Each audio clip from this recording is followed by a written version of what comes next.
Someone very special is lunching at Le Chateau Anglaise tomorrow. Janice, I can handle this, you know.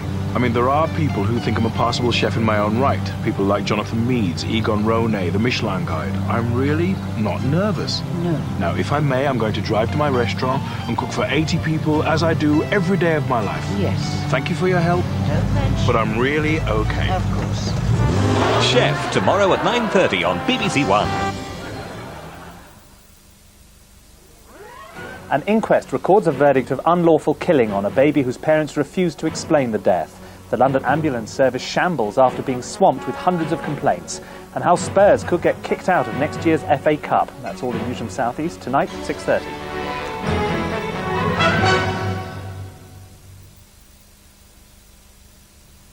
This is BBC One.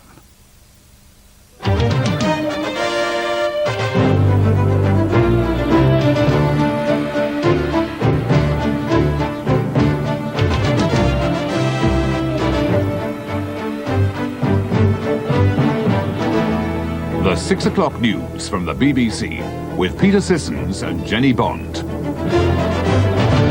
Good evening. The headlines at 6 o'clock. Bobby Moore, one of England's greatest footballers, has died of cancer at the age of 51. Tributes tonight for the man who captained England's victorious team in the 1966 World Cup. Bobby Charlton speaks of his lasting contribution to the game. A verdict of unlawful killing on a baby whose parents refused to answer police questions. A man accused of taking part in an IRA bombing is freed. It's established he had an alibi. And John Smith backs plans to reduce the power of the unions within the Labour Party. Within the last half hour, we've heard that Bobby Moore, captain of England's World Cup winning team of 1966, has died at his home in London. He was 51 and had been suffering from liver cancer for the past 2 years. It's reported that he died peacefully and painlessly, surrounded by his family. In a career lasting 15 years, Bobby Moore played more than 1,000 league games and was capped by his country 108 times. But his and English football's finest moment came in July 1966, when he led his country to victory over West Germany to win the World Cup. Rob Bonnet looks back at his career. England are the world champions. Bobby Moore will always be remembered as the only Englishman ever to have lifted football's most prestigious trophy, the World Cup. His outstanding talent was clear from the start. A West Ham first-teamer at 17, he was soon their captain, leading them to Wembley victories in the FA Cup final in 1964 and here the European Cup Winners' Cup final in 1965. Just over a year's time, he might be standing on the same spot with the World Cup in his hands. They were prophetic words. Some people are on the pitch, they think it's all over. It is now. It's Moore. The players were national heroes. Moore, the player of the tournament, was football's golden boy.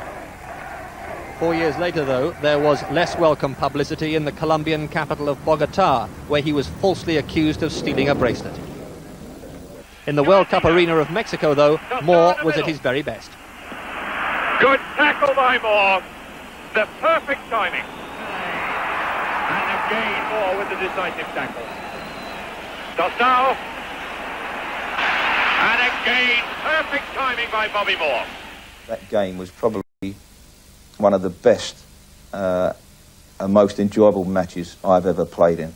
And when you think back to that game, that is really, you know, what football is all about. Back in England, there was to be one more Wembley visit with Fulham in the 1975 FA Cup final before retirement. But the widely anticipated transformation from successful player to successful manager never happened.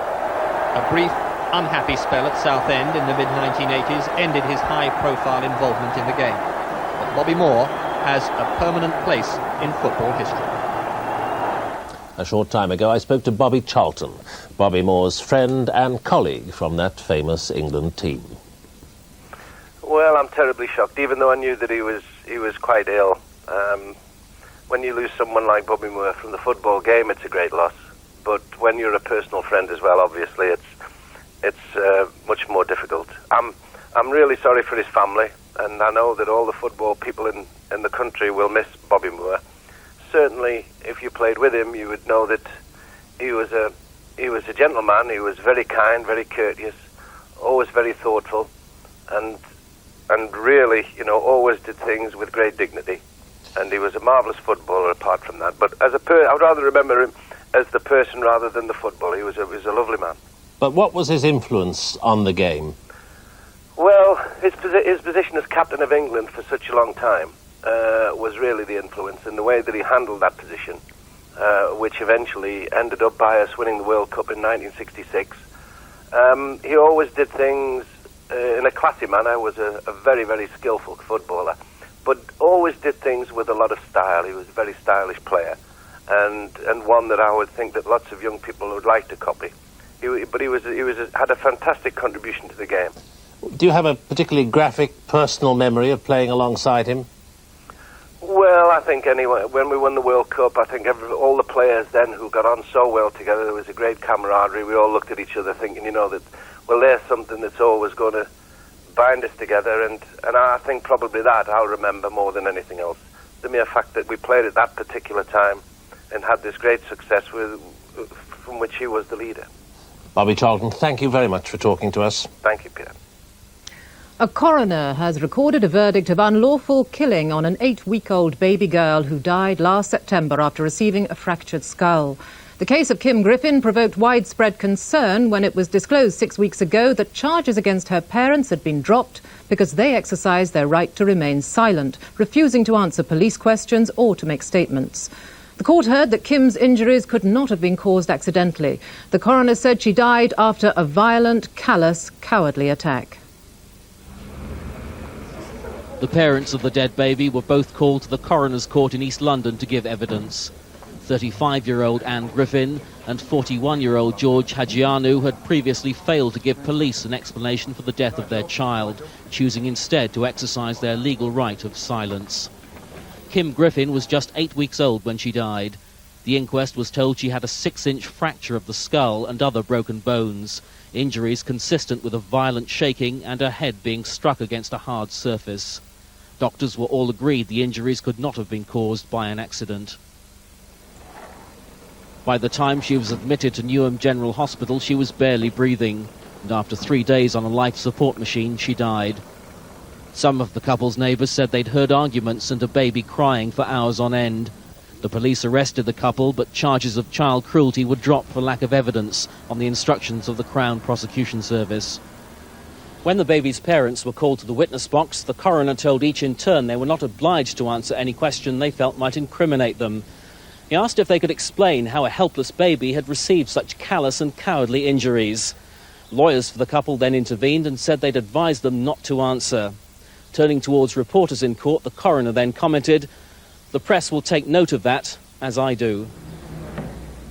The inquest ended with the coroner, Dr. Harold Price, recording a verdict of unlawful killing, but the police were clearly frustrated that no criminal action will follow.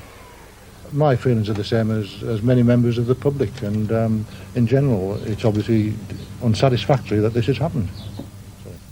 But as Anne Griffin's lawyer left court, he defended her right to say nothing. The mother has been present to hear in graphic detail the death of her child, and quite naturally, as indeed with any parent, suffers a great deal of distress and would not be in any position whatsoever to properly answer questions. For that reason, she remains silent. But the NSPCC has voiced concern over the case, saying there has to be a balance between the rights of defendants and the rights of children. I do think that we have got to be bold enough, if we're going to adequately protect our children, to be prepared to consider changing the legal system if that's what children need. At the end of the inquest, the parents of Kim Griffin were free to go, still refusing to answer questions. How do you feel about the ruling? Officially, the case is still open, although the police say there's little chance of finding the evidence needed to prosecute baby Kim's killer. A man accused of abducting a minicab driver and forcing him to take a bomb to Downing Street has walked free after the charges against him were dropped. Magistrates released Patrick Murphy when the Crown Prosecution Service offered no evidence. The court heard that since his arrest, police had taken a number of statements confirming that Mr. Murphy was at a meeting of Alcoholics Anonymous in West London at the time of the crime. A taste of freedom for Patrick Murphy after a month in jail. He was charged after being picked out in an identification parade by 3 people, including the minicab driver who was forced at gunpoint to leave a bomb at the gates of Downing Street last October.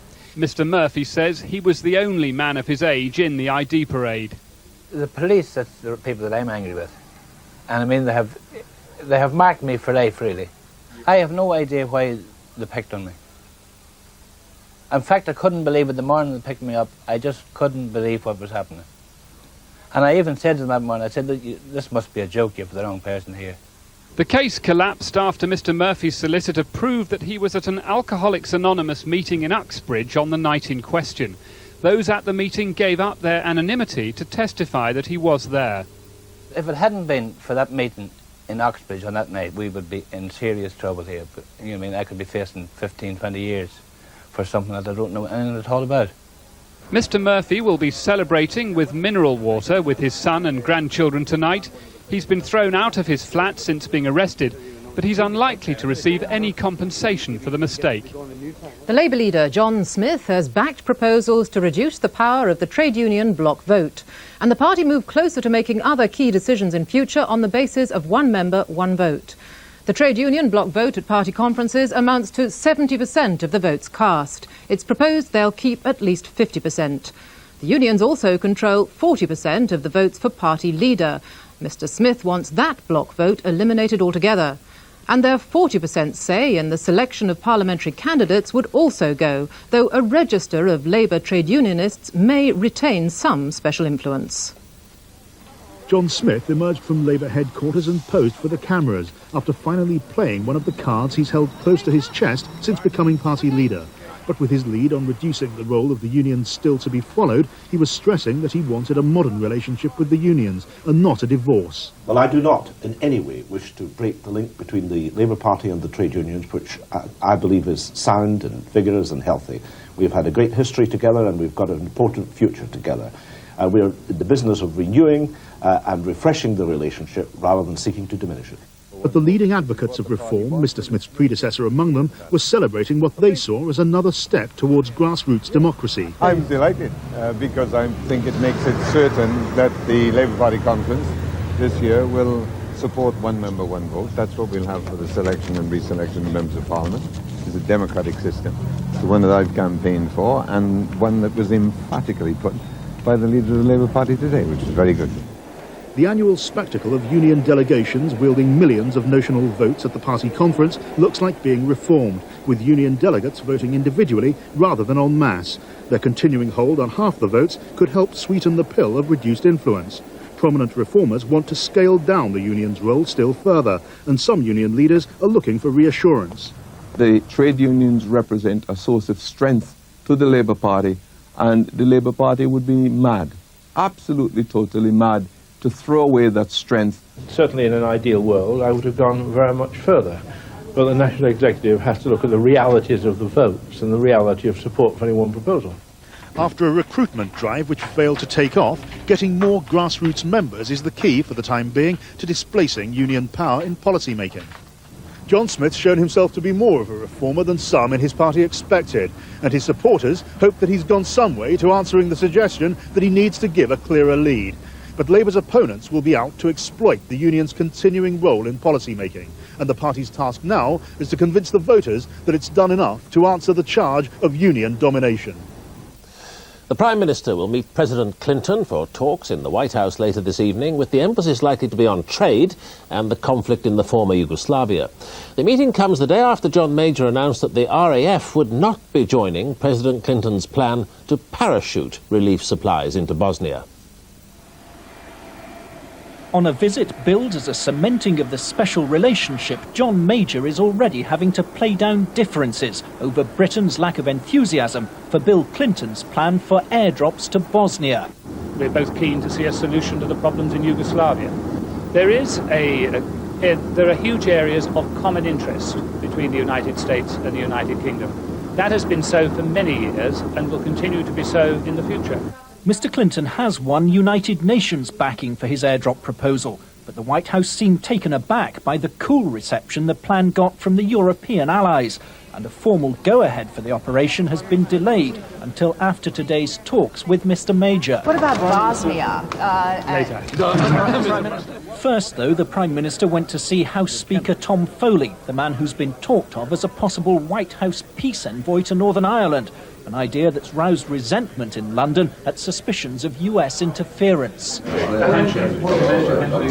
More substantive differences surfaced at a meeting with Treasury Secretary Lloyd Bentsen. EC-US trade tensions with mutual accusations of protectionist practices are the real cloud over this visit, and both sides are now pessimistic over the prospects for a GATT world trade deal.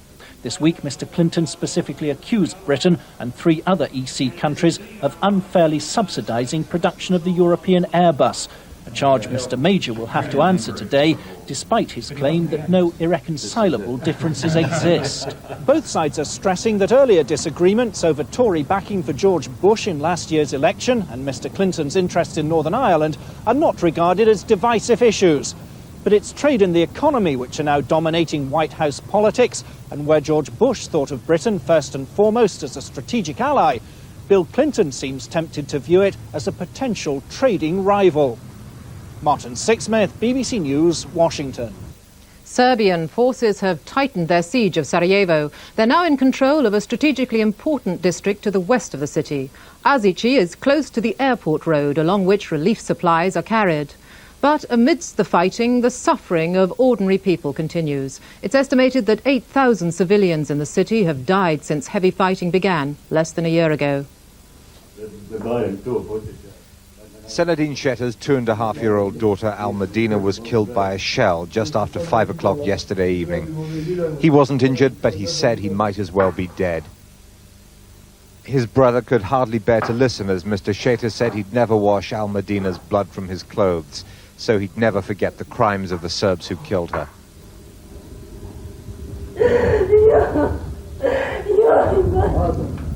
His wife Suba was with Al-Medina when she was killed. Shell fragments have damaged her lower abdomen. She needs several operations. The doctors doubt she'll be able to have any more children.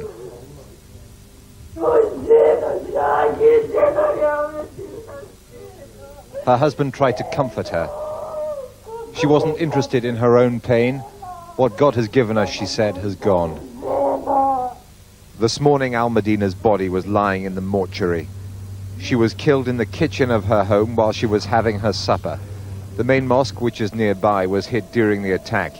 It coincided almost to the minute with the end of the fast, marking the first day of the holy month of Ramadan. The Shetters, like other religious Muslims here, had made a special meal. Al-Medina had just eaten some pie, her grandfather said, when the shell came through the roof. We're Muslims, he said. All we were doing was preparing food. 3 generations of the family lived in the house. Their lives were dominated by Al-Medina, whose possessions are everywhere. Her clothes are still on the washing line. This morning, friends of the family called to offer their sympathy. They all seemed to be decent people trying to stay normal despite the siege. Al-Medina will be buried tomorrow in the city's overflowing graveyard.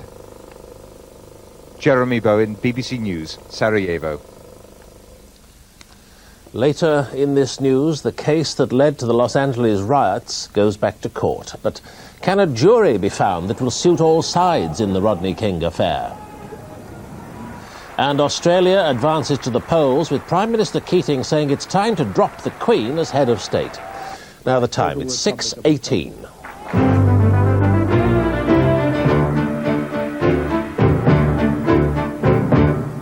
Tonight's headlines: Bobby Moore, captain of England's victorious World Cup team in 1966, has died. He was 51 and had been suffering from cancer. In the last few minutes, the Prime Minister has paid tribute, saying Bobby Moore will always be one of the immortals of soccer. A coroner has recorded a verdict of unlawful killing on a baby girl who died as a result of what he called a callous, cowardly attack. Charges against the baby's parents were dropped after they exercised their right to silence. A man accused in connection with an IRA minicab bombing in Whitehall has walked free. Magistrates discharged Patrick Murphy after it emerged he had an alibi. American troops in Somalia are reported to have shot dead at least 9 people in the worst unrest since the US soldiers arrived in the country last December. Thousands of demonstrators took to the streets of the capital, Mogadishu, stoning vehicles and starting fires. The protest started when one of the so-called warlords accused US forces of supporting a rival faction. This is what the Americans have been desperate to avoid, becoming embroiled in the crazy gang politics of Somalia. Thousands of supporters of the warlord General Aidid rampaged through Mogadishu, accusing the Americans of backing a rival leader. We don't want UN. UN is crazy. UN we don't want. American even we don't want.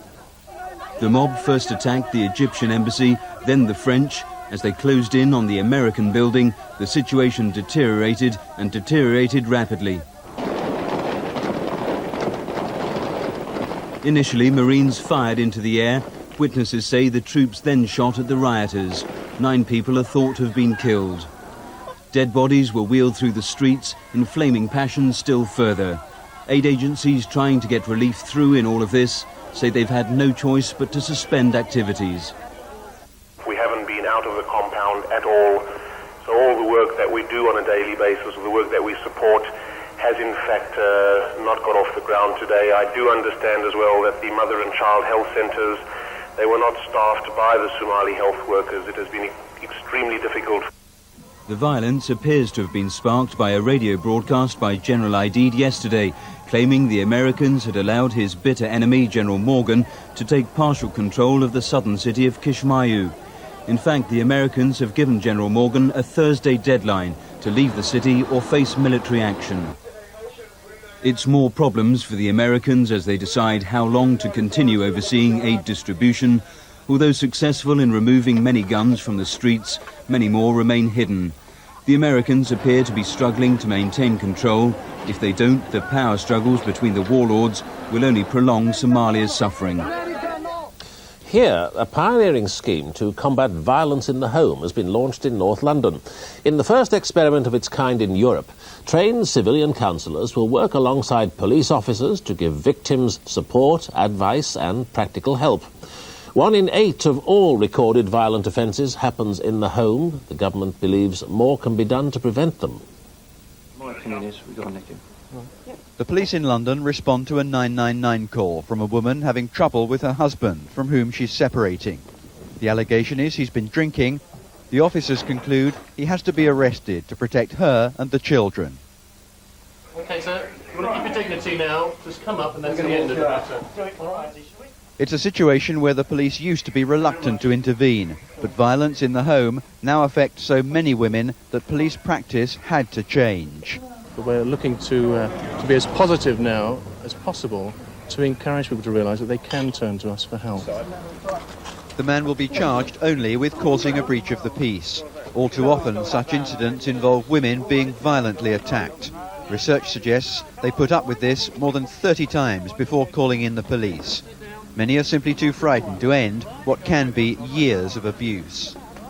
He used to tell me that he could, kill me, and there were times that he came close to doing that, so I was really scared. And I thought it was best to sort of stay with him rather than be looking over my shoulder for the rest of my life. Statistics indicate 1 in 4 women will suffer some form of domestic violence during their lives. Half of all the murders of women involve partners, some 100 every year. Since 1987, the police have had new guidelines. Domestic assault must be dealt with in the same way as an attack by a stranger. Police Constable Sandra Bryant and Davina Rose are from one of the Metropolitan Police's domestic violence units. Part of their job is to advise and support women who are prepared to press charges against their partners. They're meeting Lisa, who did take her husband to court, but found little sign of changing attitudes there.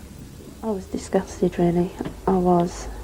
I mean, it takes a lot, to actually go to the court, and you're just in a gallery and you can see the person that's hurt you, and you can see that the magistrate was sort of looking at him as if, I suppose he had a few to drink, they had an argument. Why are we all sitting here doing this? It was that kind of attitude. then she says, yes, please, straight away. The 5 civilian workers in the Islington project will be on hand 18 hours every day to offer practical advice and allow the police to get on with enforcing the law. They hope to change a very common scenario. A lot of victims have found in the past that the police arrived, take the man away and charge him, and they're left sitting in the home knowing that he'll be released on bail. They actually have to face their assailant across the breakfast table and justify their prosecution of him.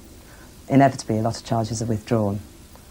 A committee of MPs, soon to report on the problem, is expected to reinforce the message to prosecutors and the courts that domestic violence is a crime and must be treated as such. A jury at the Old Bailey has heard that a 25-year-old man shot dead a retired bank messenger and strangled his daughter because he wanted to steal their car. Matthew and Alison Manwaring's bodies were found buried in a back garden last April. Benjamin Lang from East Ham in East London has denied both murders. A woman employed as a legal clerk has been charged with helping in the escape of 2 former Strangeways prisoners last week. The 2 men were among the 5 who broke out of Manchester Crown Court, where they were being tried on riot charges. The woman from Liverpool was also charged with harbouring the 2 who are still at large. Another prisoner was recaptured today. A Los Angeles court is about to begin hearing opening arguments in the federal trial of 4 white policemen in the Rodney King beating case. It was their acquittal last April that sparked off 3 days of riots in which more than 50 people died. Today, legal challenges to one of the 2 black jurors could prevent the trial from starting. Almost a year after the bloodiest riots in America this century, Los Angeles is again preparing for the worst with National Guard maneuvers. The 4 former LA police officers acquitted in the Rodney King beating trial now are accused of violating Mr. King's civil rights. New charges in a new federal court, but giving rise to the same old fears. This is not a part of the justice system, this is part of the mob rule. What happened, we wouldn't be here except if there weren't the mob burning the city and then the mob of politicians that have forced this prosecution. Unlike the original trial in front of an all-white jury, this time television cameras will not be allowed in court, and the jurors include 9 whites, 2 blacks and 1 Latino. The defense objected in particular to 1 black juror who lives near the area worst affected by the riots, claiming possible bias. If they're white and they're prejudiced, they're gone. If they're black and they're prejudiced, they will not sit on this jury. If they are purple and are prejudiced, they will not sit on this jury. Added to the volatile Los Angeles cocktail is a separate trial scheduled for next month of 4 young black men accused in connection with the beating of the white lorry driver Reginald Denny during the riots. The defense team denies they are seeking in principle an all-white jury, but in challenging both black jurors, they've gone to the fears at the very heart of this city, that unless justice is seen to be done, everyone remembers the chants from last year: no justice, no peace.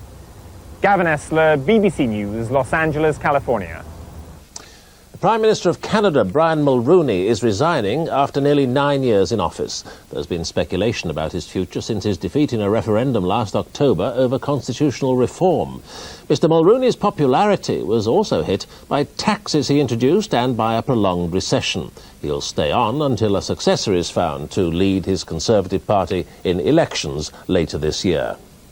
Australia's Labour Prime Minister Paul Keating says if he wins next month's general election, he'll hold a referendum on whether to end the constitutional link with the British monarchy. Mr. Keating said Australia needed the unique and unambiguous identity that its own head of state could provide. Mr. Keating officially launched Labour's election campaign, knowing he was trailing badly in the polls. But recent surveys have also suggested a small majority of Australians do now favour abolishing the monarchy. Mr. Keating is clearly hoping that by embracing the Republican movement, he will restore his own electoral fortunes. We'll set up a broadly based committee of eminent Australians, including representatives of the states, to develop a discussion paper which considers the options for a Federal Republic of Australia. Certainly amongst the Labour Party supporters in the hall, the announcement about the monarchy received the most enthusiastic reception of the day. It's time. It's time. The aim is to prepare the way for the people to decide. the Australian people would be in a position to decide by referendum later in the decade whether Australia should become a republic by the year 2001. Mr. Keating's push towards a republic began during the Queen's visit to Australia last year. His placing of an arm around the reigning monarch was construed by many as an insult. In the uproar which followed, the Prime Minister let it be known that he felt it was no longer appropriate for Australia to be ruled by a monarch living in Britain.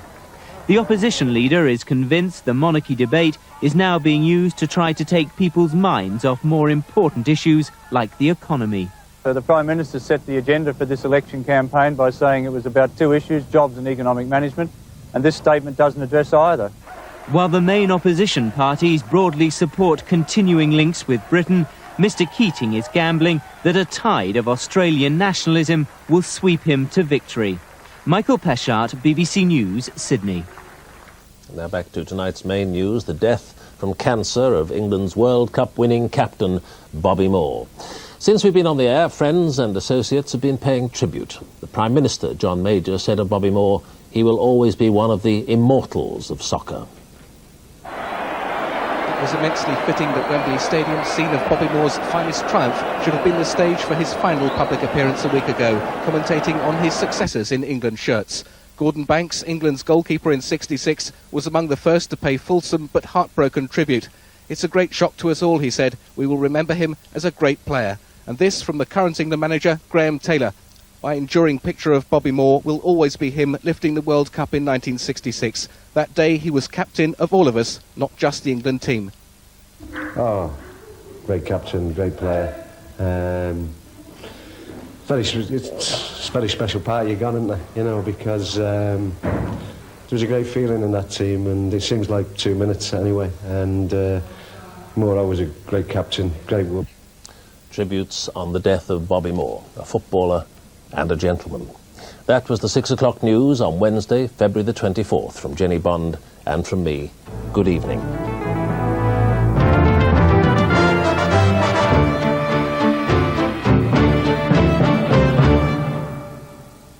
Good evening. By the end of the week, we'll all be experiencing much colder weather. It will be windy as well. We're all going to see some snow showers, and there'll be some severe overnight frosts.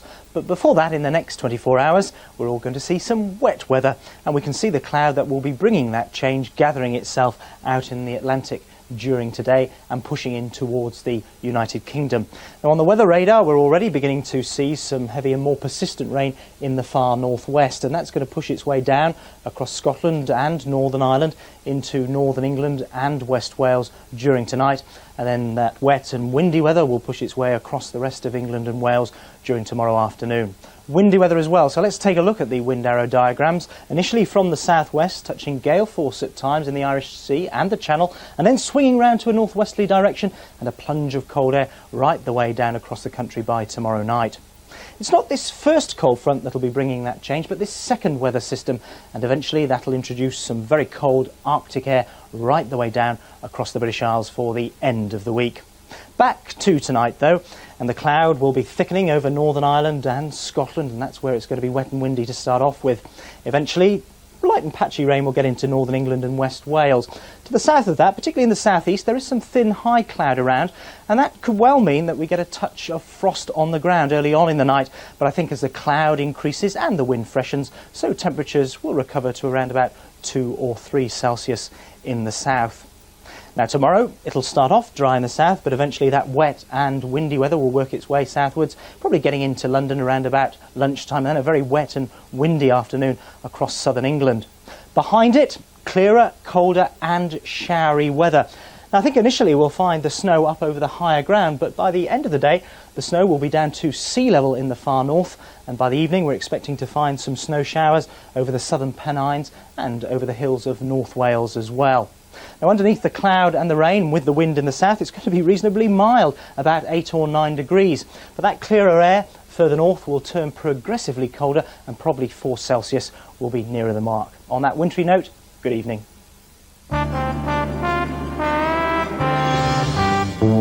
Destination Jersey.